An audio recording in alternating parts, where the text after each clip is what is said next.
I know. Do you know what the best feeling in the world is? Ooh, is it, when you finally beat a boss after messing up loads of times? I mean, that's a good one. Or actually, when you unlock a new skin in a game without having to buy it? Yeah, solid. Yeah, that's good. Oh, actually, what about when you blue shell someone last second and then you win the race? I mean, they are all good options. Well, it's not one of them. It's not one of them. They're good options, but I think it's when you've got your new game loaded up, you are ready to go, you're getting locked in, but you've got a chocolatey friend. Hey, now we're talking, Absolutely. bro. They are there, ready to give you a little power up, a little energy boost before you get going. Especially if it's a lovely milk chocolate slab between two crisp biscuits. You know the one, I know. It makes the world's most satisfying snap when you bite into it. It's got to be a pick-up. Pick up. Oh, yeah. Oh, are you going for the OG pickup? You know, the one with the blue box? Yeah, this blue box. That blue box? Yeah, this is really good. I mean, I'm also dabbling with the salted caramel as well. Okay. There are loads of different flavors out there. Whichever one you go for, there is no better snack for when you're getting ready to get into a big gameplay session, about to pick up your controller and get into it. Yeah, and they're super easy to eat as well. No chocolatey fingers over the controllers. Nuh-uh. And that's thanks to the two crisp biscuits hugging the chocolatey slab. Nobody wants chocolate marks on their controllers, do they? Absolutely not. You can find out more by just searching for Pickup on your phone. Pick up and go. Everyone's recording. We're on. Look at this. Fantastic. You're both winning Christmas numbers. This is very exciting. My Christmas decks are somewhere in one of these boxes, so I'm coming dressed as a lumberjack instead for Christmas. Your Christmas what? Oh, my Christmas decks. Yes. Decorations. Yeah, cool. Just check it. Yeah. My Christmas decks. What is with people making this podcast, like, bringing the tone down? I think it was your accent. In what way? And it's always the women, I know. Have you noticed that? It's either Shay, Cassie, or Frankie Ward. It's always the women that bring it down. Can I campaign, and you know I'm serious when the finger is up, for Shay and I to join forces and be here together? Because I feel like there's been a barrier between us, and I'm not blaming anyone, David, but I do think that we have been separated, didn't say segregated, separated, and I feel like we should be together so that we can just join forces. And have you seen The Substance? That's what would happen. Yeah, I don't think the universe would allow for your to be in the same space at the same time on this, but I think the whole thing would blow up. It would be, like two neutron stars matching each other or something like that. Santa anyway, hello. Here. That's my wish. Hi. Santa, hi, hello. Yeah, Santa is here. It's Christmas Eve if you listen to this, and you might be struggling to sleep. You might be doing your last minute wrapping. You might be thinking of all the games the Father Christmas, Sean Corn, might be just about to bring you. It's the feeling that we've all got here on Press X to continue. So it is time for our Christmas special episode. So how can you, Exy Beasts and you Continue Clubbers, survive this festive season with your family members? People who don't regularly play, kids who may be getting their first consoles, they're getting upset because you're beating them at FIFA. It's not called FIFA anymore, but you know what I mean. All of those things. It's Stefan here. I'm joined with Ainel as ever, and as you've already heard, Geeky Cassie's with us. Hello, Cassie, dressed fantastically as Santa Claus today, if I may say so. Hello, ho, ho, ho. She's been holding that in. Can I just apologise for those of you watching this? Look, as you've been able to see the last few weeks, my house is a bit of a shambles. I haven't found the Christmas decks. I'm dressed like a lumberjack, not like Santa Claus. So I want to apologise. Our wizard on the visuals, Owen, has hopefully put some sort of festive something on me. So basically making extra work in post-prod. I love that. So there might be an elf somewhere. Edited with that, yeah. Tinsel, I might have a beard, I don't know, but I'm not dressed for the occasion, so I'd like to apologise. Now, I thought I'd start this show slightly differently. Obviously, we usually start with an unpopular opinion, but I want to ask you, what's the best game you've ever had at Christmas to get us going? Cassie, have you had a game at Christmas? Do you know what? And I think it's more because of the memories with it, but Little Big Planet. Because, Yeah, my mum's not really a gamer, and she played that from beginning to end, loved it.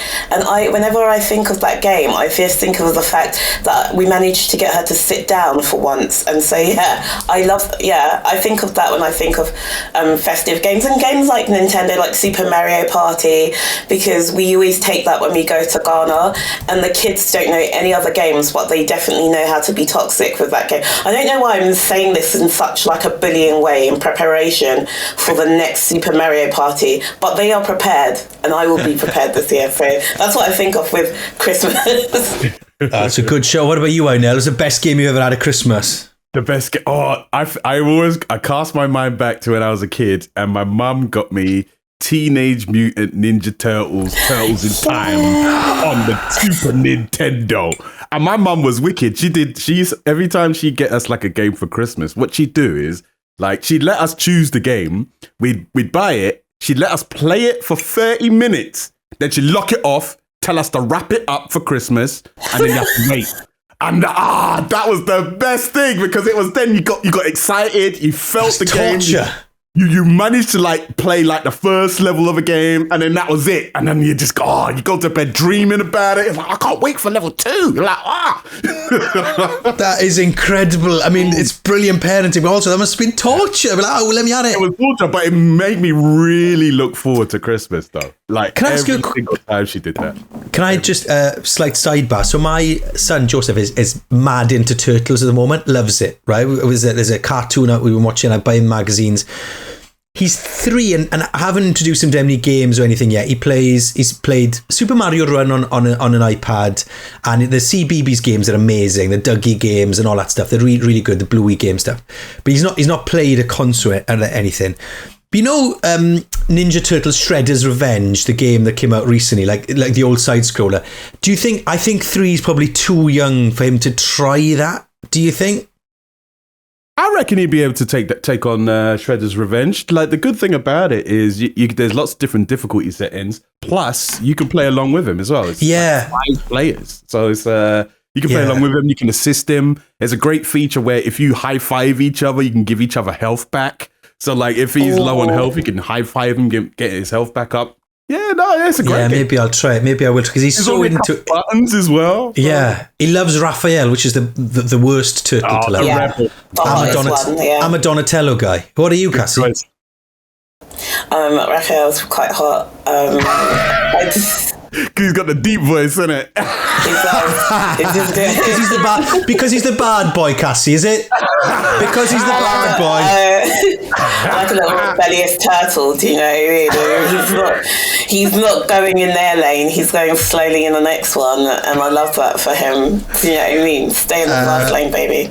I was lucky. I got a PS1 at Christmas. I always remember getting the PS1 for the first time at Christmas. That was really good. Christmas. Not the year it came out, 18 months later.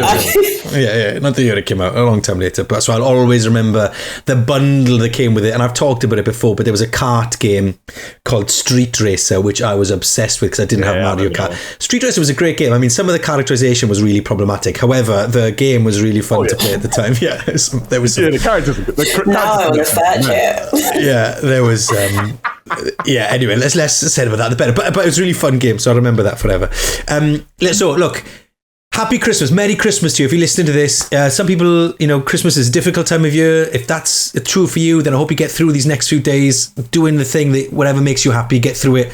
Spending some time for us hopefully will help. We're just going to chat about Christmas things, ways you can get through this time of year playing with your family or on your own or whatever, making the most of this time of year to get your games up. But we are going to do some of the traditional things that we do every week as well. We're going to start now with some trivia. Oh, it's very exciting. Remember, if you want to get in on the act and ask a question, then you can do so in the Discord. There is a secret channel, so you can ask a question. We're going to try guessing them here in the Discord. And there is a leaderboard and all sorts as well. Now, this week's question is this. Who wants to be a Continyule? Which 1991 puzzle strategy game released on the Amiga and PC had a 4-level playable entirely Christmas-themed demo where all the characters wore Santa hats and the levels were all covered in snow? 1991 puzzle strategy game for the PC which had an entirely Christmas-themed demo release. I feel like I should know this. It feels like something I do know. 91 puzzle games. I mean, you were too young, Cassie, to remember 91, obviously. Yeah, obviously. Was she even around? Me, Gen Z, that's me, cool kids, 6, 7 and stuff. For a second, I thought you were going to start rapping for me then, Cassie, and I'm really glad you stopped. So look, we will... The hand. It's because we started talking about Raphael. Yeah, sorry. I apologise. So look, we will bring you the answer at the end of the episode, okay? 1991 puzzle strategy game released on the Amiga and the PC, had a 4-level, entirely Christmas-themed demo. What was it? Yes, we will bring you the answer to that one at the end of the show. Okay, so let's start then by talking about surviving Christmas. The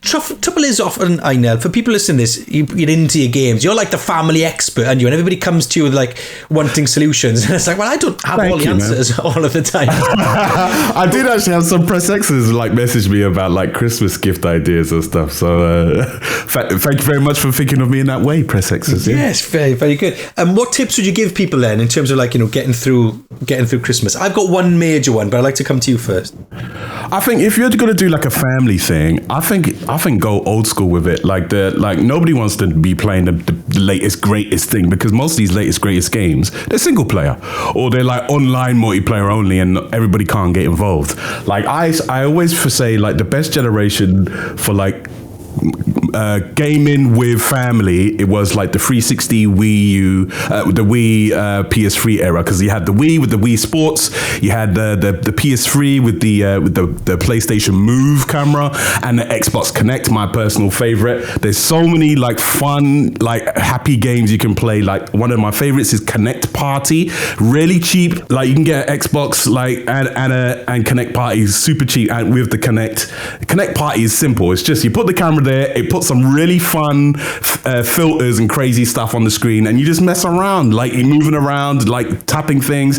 Great for kids, especially if you've got like children that are like under the age of 6 and stuff like that. It's fantastic for that, because like there's like 20 or so different like stages where you can change the stage at any time. There's lots of different movement games. Some of them are just fun ones where you just take pictures and then you move around, take another picture, pose. Others there's like replay things where you like interact with yourself and then it replays it, interactive with someone else.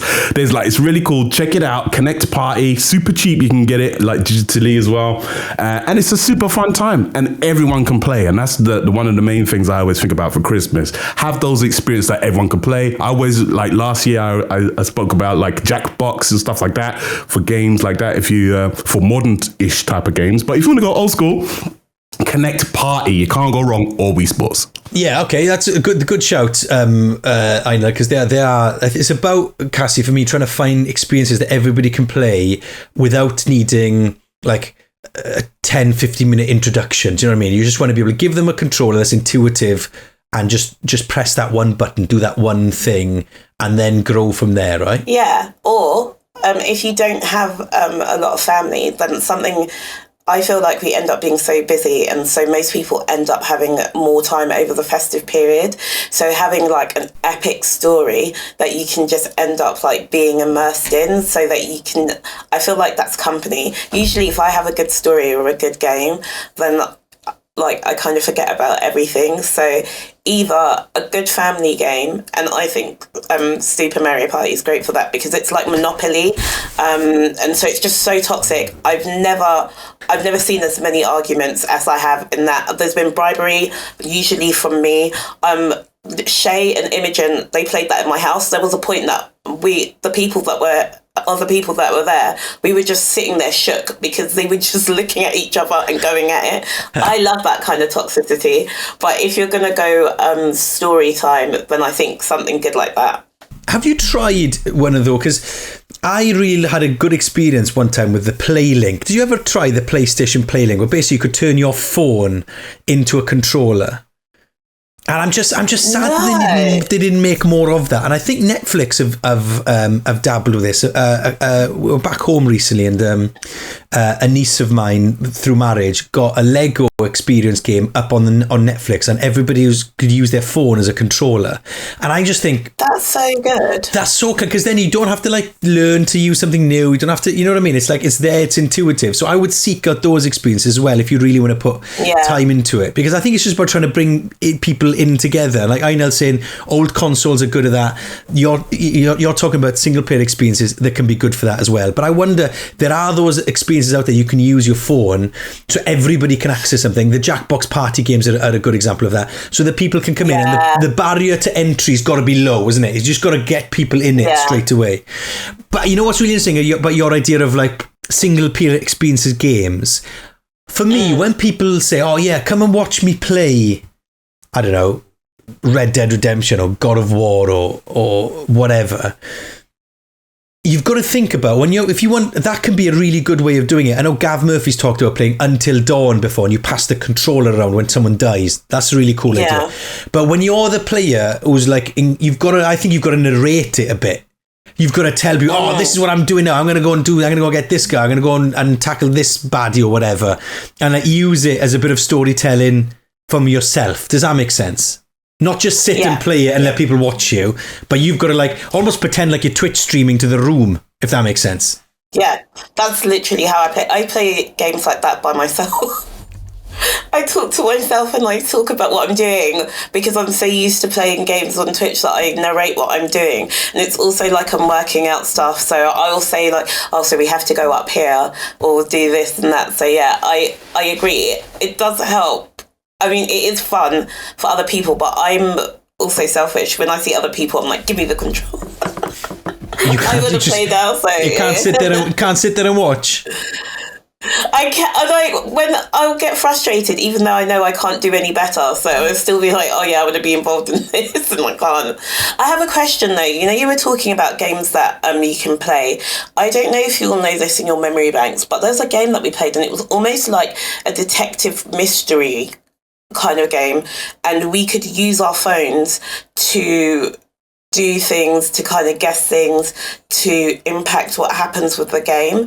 Do you know what game that was? Because it was on the PlayStation. It was on the Playlink. It was called, it was hidden something. Hold the phone, Cass. So we're doing this. This is a live recording of a podcast. And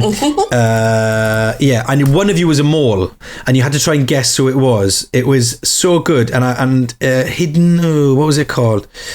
It was this one, Hidden Agenda on the Playlink. I think that's what it was. Yeah, it was so good. Yeah, it was so good. That's good. Like, so if you can get hold of the Playlink. Invited me over, yeah. Yeah, like, I mean, Einel's talking about, in case you're wondering, Einel's internet's died, by the way, so that's why he's not with us. He's going to join back later on when he can. Oh, ho, ho, ho. What a brilliant episode. I hope you're all enjoying a festive break. I'm afraid I have a little bit of bad news. There'll be no more Einel this year. Einel's gone, he's not coming back. His internet has let him down, that's him for this episode. Einel's gone away, you'll see him next year. He tried his best, I must confess, but gave up in the end. Oh, ho, ho, ho, ho, ho. Sorry, Einel. A new office is a lot of fun when you figured everything out, but there's always little headaches, and this time it was during the record. He left the chat and then came back once or twice in hope. I'm recording this outside Starbucks next to a busy road. Busy road, it's the East Lancs Road. Also called the A580 connecting Liverpool to Manchester. St. Helens, I'm in St. Helens. I hope you enjoy the rest of this Stefan and Cassie episode.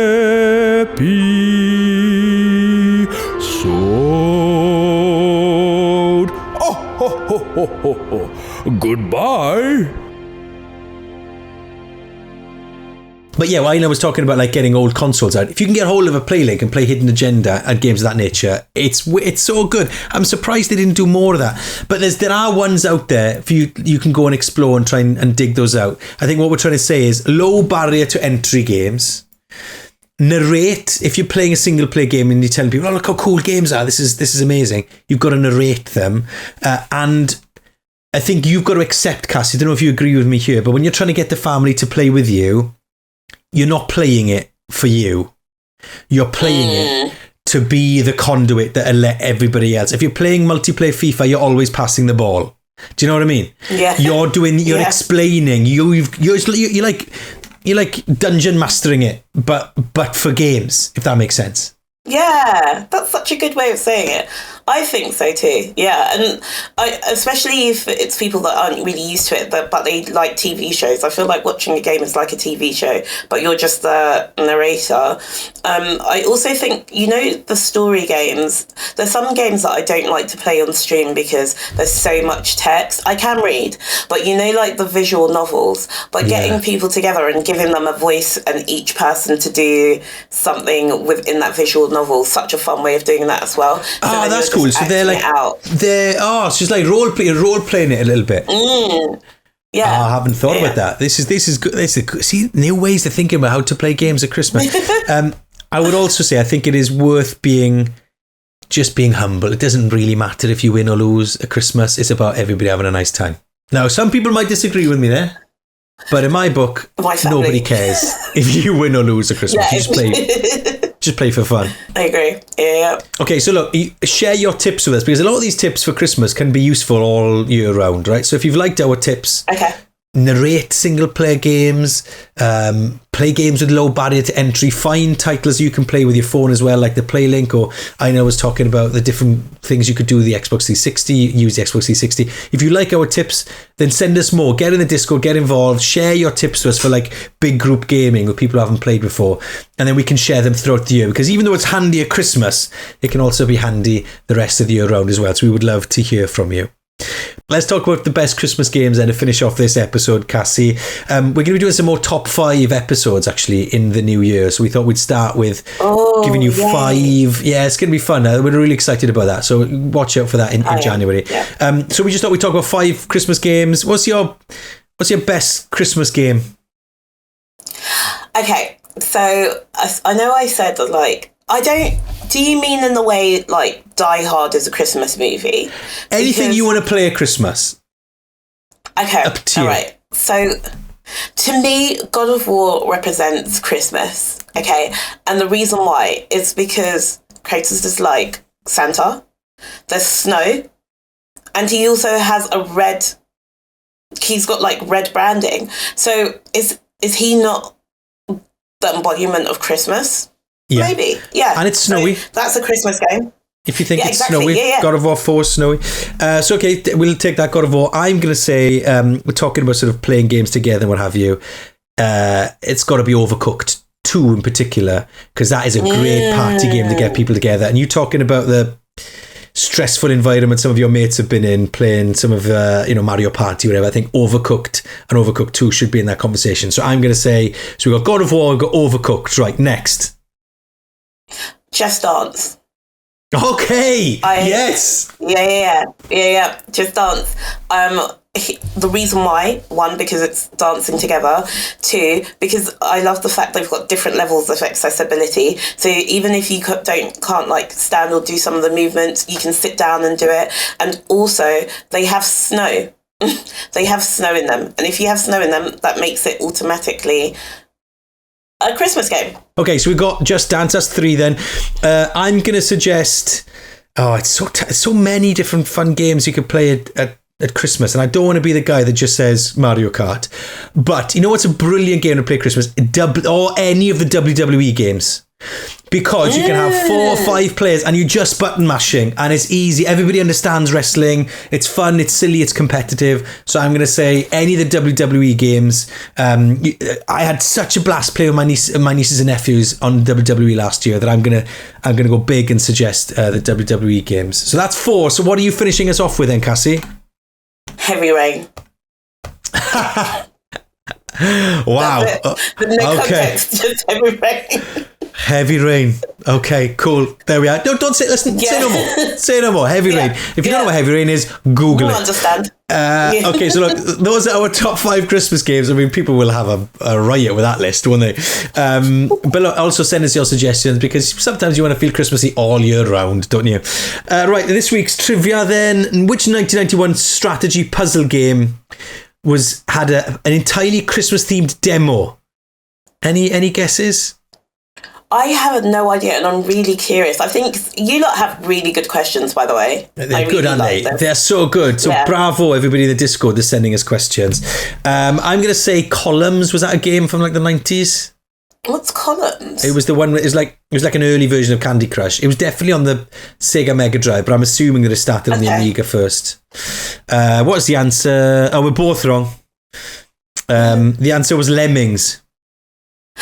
Oh my God, I should have known. That's clever. Why? Because the reason why is because that's the only game that they let us play on rainy days in school. Well, great question again. So thank you very much, everybody that's been putting questions into the Discord. That is it for this rather chaotic episode of Press X for Christmas. I hope it's been of some help to you and kept you company. I hope the carnage that's been going on behind the scenes has been keeping you company as you wrap your presents or just have some alone time away from whatever it is that can make you feel sad at Christmas. I hope you have a nice, restful few days, whatever you're up to, whether you're on your own or with your family. Have a lovely time. Thank you for being with us this year. Thank you for choosing to spend some of your Christmas time listening to us and to the chaos. We will be back soon. Don't forget to get involved in the Discord and Press X Podcast as well on Instagram and TikTok, or Press X Pod, whichever one it is. Cassie, thank you for dressing up like Santa for us. We really appreciate you getting in the Christmas spirit, and we will be back very, very soon. See you all then. Nadolig Llawen, a big happy Christmas to you all. Take care.